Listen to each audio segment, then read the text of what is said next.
प्रदेश नेतृत्व ने प्रदेश स्तर पर संगठनात्मक स्तर पर कमजोर पड़ी जिला इकाई में पुनः जान फूंकने के उद्देश्य से हाल ही 3 जिलों के जिला शहर अध्यक्ष पद पर नई ताजपोशी कर अन्य निष्क्रिय इकाई में भी जल्द बदलाव की बयार होगी, इसके संकेत दिए। जिसके बाद सागर जिला शहर कांग्रेस अध्यक्ष पद पर भी नई ताजपोशी की अटकलें जोर पकड़े हुए हैं, जहां एक लंबे अरसे से शहर जिला कांग्रेस अध्यक्ष की कमान थामे रेखा चौधरी के नेतृत्व में संगठन अब तक कोई बड़ी उपलब्धि हासिल नहीं कर सका।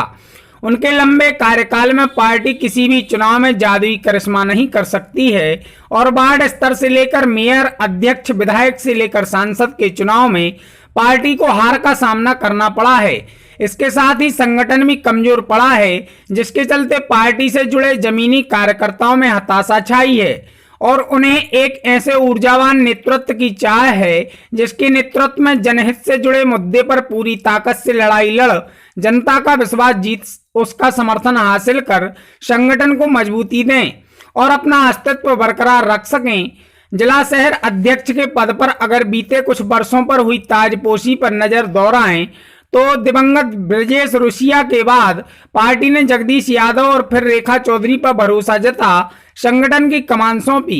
इस लिहाज से देखा जाए तो जातीय और वर्गीय समीकरण के आधार पर इस बार ब्राह्मण वर्ग की दावेदारी रेस में सबसे पहले है। इसके बाद ओबीसी के दावेदारी ताल ठोक रही है, पर जिस तरह की संगठनात्मक तस्वीर है उसमें ब्राह्मण वर्ग से राहुल चौबे युवक कांग्रेस अध्यक्ष एनएसयूआई को प्रतिनिधित्व मिला है, तो वहीं अन्य वर्ग में सिंटू कटारे सेवादल प्रमिला राजपूत महिला कांग्रेस और सुदेश जैन ग्रामीण कांग्रेस का दायित्व संभाले हैं। ऐसे में अगर वर्गीय समीकरण का गणित देखें तो फिर भी ओबीसी वर्ग का पल्ला दावेदारी में भारी है, जहां से इस बार पार्टी के लिए हमेशा समर्पित होकर संगठन के साथ सामाजिक मुद्दों पर हमेशा सक्रिय होकर मैदान में मोर्चा संभालने वाले गोवर्धन रैकवार और जतिन चौकसे का नाम इस रेस में प्रबल दिखाई दे रहा है। जतिन चौकसे लंबे समय से कांग्रेस की राजनीति में सक्रिय भूमिका निभा रहे हैं। हर्ष यादव के बेहद करीबी नेताओं में शुमार जतिन चौकसे ने राजनीतिक स्तर पर संगठन के द्वारा दी जिम्मेदारी को हो या सामाजिक सरोकार से जुड़े मुद्दों की लड़ाई बढ़ चढ़कर सहभागिता निभा मोर्चा संभाला है,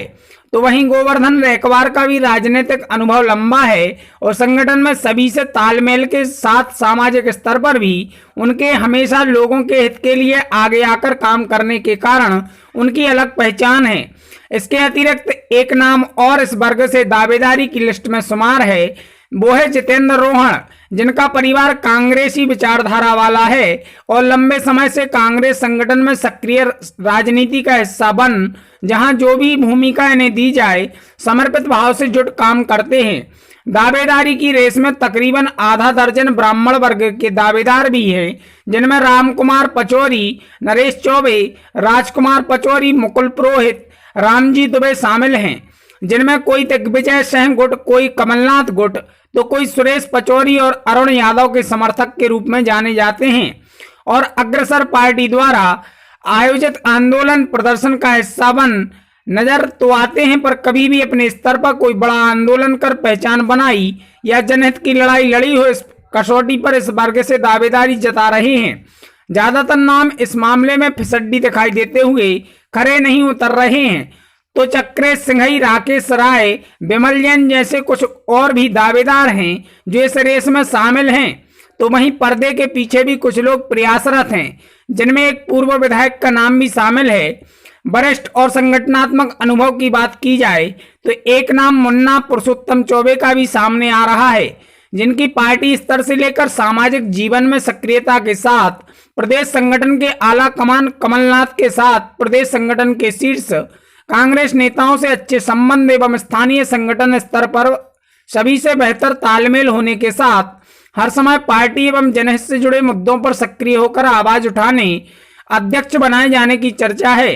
पर गिरती सेहत और ढलती उम्र के साथ वह स्वयं इस मामले में जिम्मेदारी से किनारा कर अपनी दावेदारी को खारिज कर रहे हैं। ऐसे में सामने आ रहे दावेदारों के नाम में से प्रदेश आला कमान किसकी ताजपोशी करता है, इसको लेकर दावेदारों की सांसें फूली हुई हैं और स्थानीय स्तर से राजधानी भोपाल के साथ दिल्ली आला कमान तक पद की चाह में कई दावेदार खूब पसीना बहा भरकस प्रयास कर रहे हैं। जहां कौन इस रेस में बाजी मारकर अपना परचम लहराता है, इसकी तस्वीर जल्दी साफ हो सकती है। बहरहाल शहर की राजनीति पर नजर रखने वाले बुद्धि देखिए, सागर बुंदेलखंड का मुख्यालय है और सागर में जो गतिविधियां होती हैं वो किसी भी राजनीतिक पार्टी हो, चाहे कांग्रेस या भारतीय जनता पार्टी की हो, वो निर्णायक भूमिका निभाती है आपके संभाग में। तो जहां तक कांग्रेस का प्रश्न है, तो मैं स्वतंत्रता संग्राम सेनानी आंदोलन से लेके आज तक में कांग्रेस की प्रभावी भूमिका एक समय रही है, लेकिन पिछले हम 10-15 सालों से देख रहे हैं कि कांग्रेस व विपक्षी पार्टी की भूमिका भी शहर में नहीं निभा रही है। और मुझे यह कहने में कोई संकोच नहीं है कि हो सकता है कि इनके बीच में कहीं फिक्सिंग की स्थिति बनी हो कि वो कांग्रेस और सत्तारूढ़ मिलकर जो पदाधिकारी है, प्रमुख लोग, वो है ऐसा खेल खेलते हैं। क्योंकि विपक्षी पार्टी का यह कार्यक्रम होता है कि जो भी सत्तारूढ़ पार्टी की नाकामियां होती हैं, जो जनता के ऊपर निगरानी रखने का काम विपक्षी पार्टी का रहता है, वह भूमिका नहीं निभा पा रहे हैं। एक समय था जब इंदिरा जी के ऊपर जनता पार्टी शासनकाल में जो विरोधाभास की स्थिति बनाई गई थी, तो उस समय इंदिरा जी के संगे पूरा देश के संगे सागर में वही स्थिति थी कि सागर की जेल में भी जगह कम पड़ गई थी। लेकिन हम ये देख रहे हैं कि पिछले 10 सालों से सागर में जैसे मृत प्राय कांग्रेस हो गई हो। कांग्रेस के कोई कार्यक्रम होते नहीं, अगर कहीं कोई बड़ा नेता आता है सत्तारूढ़ पार्टी का, तो यह पार्टी केवल औपचारिकता निभाती है, विरोध प्रदर्शन नाम का कोई चीज बची नहीं है। संगठनात्मक दृष्टि से इस पद की कमान ऐसे व्यक्ति को सौंपनी चाहिए जिसमें ऊर्जावान नेतृत्व की क्षमता हो और वह सबको संगठित कर संगठन का विस्तार कर निष्क्रिय पड़े संगठन को संजीवनी दे सके।